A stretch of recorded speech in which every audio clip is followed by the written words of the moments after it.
And welcome back to the week of What If that also includes Who Would Wins. So for this today's Who Would Win, we have from Nolan Jarrett the question of who wins in a fight, Rocky Balboa or Daniel LaRusso.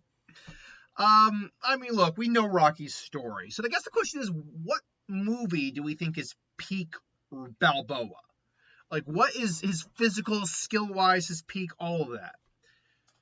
If I had to guess, it's got to be either Rocky 3 or Rocky 4. That's where Stallone is in the most physical shape. Like, especially in Rocky 4, he is beefy. Not in a bad, he's jacked in Rocky 4. But he's also had to change his style up multiple times as a fighter in the movies to deal with different opponents.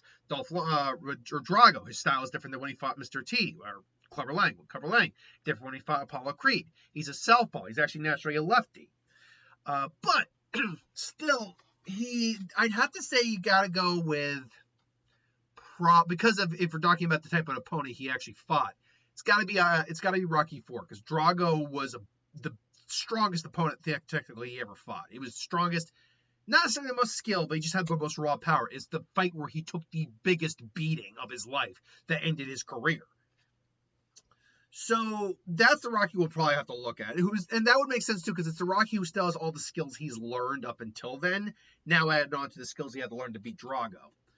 But this Rocky has immense endurance in dealing with the Russian cold, as well as, immense stamina, doing all the hiking he did, immense durability, immense striking power, and above all, grit, will, and man, can Rocky just take a goddamn beating. That is like one of the most defining traits of Rocky, is that he can just keep coming up. As they put it in the second one, I saw you give that man a beating that I've never seen.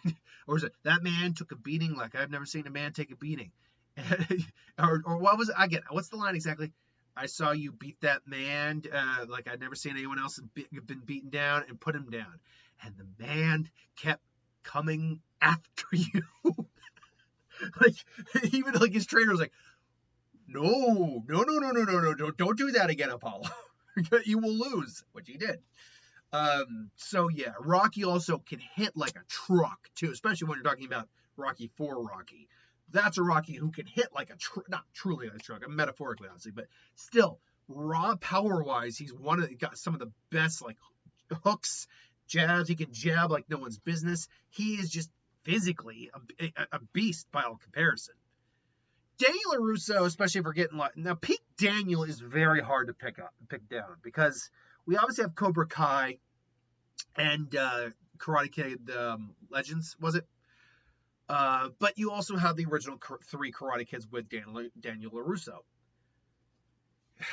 The problem is Daniel, as of Cobra Kai, is in his 50s. Actually, Joe Macchio is actually in his 60s. Looks great for 60s. But you're talking about a character who's in his 50s or 60s at that point. But the problem is, you're also, if you go back, because Daniel wasn't probably competing very much, if at all, between the two movies. He was having a life, making a family, all that. But he still had all the skills they learned, unless he learned from Miyagi. It's just he wasn't applying him into karate. So peak Daniel is really hard to pin down in that sense. If youth and vitality and endurance are anything to go by, I'd go with young Daniel. But if skill, because he's probably still keeps his skills up. He still probably exercises, trains, does his kata, all that. Experience, all that, and wisdom that comes with it, I'd go with older Daniel. We'll look at both just to be safe. But the problem, so obviously Daniel is a karate specialist. Would we call Daniel a master of karate, though? That is actually a very debatable statement. He's a very skilled user of karate. But I frankly would not say he's a master of karate. He never became Miyagi in that sense, where Miyagi literally could just own an entire group of individuals without breaking a sweat. We saw Daniel definitely be able to do that, especially when paired with Mr. Han in the latest movie. But there was always more struggle in his part. He is skilled, don't get me wrong, and he can certainly hit appropriately, offset an attack, whatnot. But I would never think Daniel, I would consider him a master of karate. Highly skilled, but not masterful. Like, there's advanced, but not master. Or an expert. There you go. But really, the problem I see for Daniel in this is, doesn't matter if you're looking at old Daniel or young Daniel. If Balboa lands a clean shot on him, like just boom, like that, oh, he's down. He's down. Because Daniel is not someone, Daniel can take a hit, sure. But if you're talking about a boxer whose main trait is their fists and who is designed to hit hard, this is a guy who brought down an injured Drago. Yeah, if he gets one clean shot to the jaw on Daniel, it doesn't matter which version it is, Daniel gets knocked out cold. Just knocked out cold. But Rocky actually will have to hit Daniel. And that in and of itself is kind of problematic because Daniel's not just going to let him stand there and take it. Daniel's not a boxer. He's a karate practitioner. And so he's a martial artist. And so his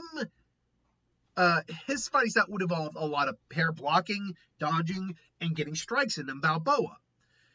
Weirdly enough, it's kind of like how Rocky fought Thunderlips. Thunderlips had a huge size and strength advantage, but Rocky was able to just go to the body, avoid him, and kind of get on top of him, all that. Wouldn't be exactly the same, obviously, but it's a similar principle.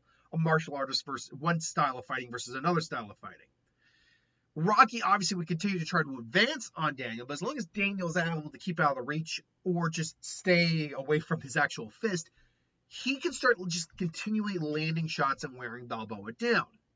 The continued problem, though, as we flip back to Balboa's advantage, is that I just don't think Daniel hits as hard as any boxer Rocky has gone up against, which means he's going to be able to take a lot of hits from Daniel.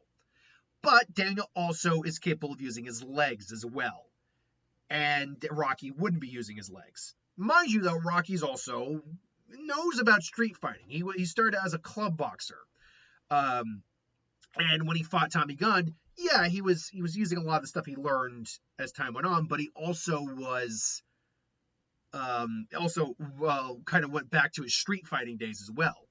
So Rocky does know how to fight dirty. From a skill perspective, there's more nuance involved with what most martial arts bring as opposed to just straight boxing. But in terms of raw skill, in terms of their actual profession, Rocky is arguably just as skilled as Daniel, if not more. In fact, I think the difference simply just comes down to Rocky was a world champ twice. So he is a master boxer, whereas Daniel is at very minimum, advanced karate practitioner or karate martial artist. Unfortunately, I think it just comes down to the fact that if you're looking at older Daniel, he's probably going to tire out because we're looking at these characters at their peaks. He's going to tire out long before he ever really dishes out enough damage to Rocky to put him down. And then Rocky eventually comes in, probably goes for the body initially, and then boom, puts him down. If you're going with young Daniel, or younger Daniel, the oldest version of young Daniel we see, which I think is the third movie, then you're now dealing with someone who's got more stamina, more endurance, but not the durability. But he's also younger. He's also just, his body is now, frankly, if we're going to be honest, not maybe as frail. That's not the right word. But I have a feeling it's not as conditioned. Like Daniel, at the point we see him in like Cobra Kai and the Karate Kid, most recent movie, his body is maybe not as conditioned because he's not regularly doing martial arts. Excuse me. Ugh. But it has seen some things, so he's more used to it now. Whereas back in the day, it's like, oh no, this is still a kid versus a grown ass man in this version. If he gets hit by Rocky, he's done. And unfortunately, he's still probably going to end up tiring out long before he ever does any significant damage to Rocky. So ultimately, Rocky's got the endurance, durability, and physical strength advantage over LaRusso. And that's not to mince words to say Rocky's slow either. He is fast. Rocky's got a fast jab. He's got a fast hook. He is fast with his hands. So ultimately, while I love Danielson, I do think Rocky Balboa would take that win in the long run. But this is just my opinion. Let me know what you think. Put in the comments below. Until then, thanks for watching, and I'll see you next time.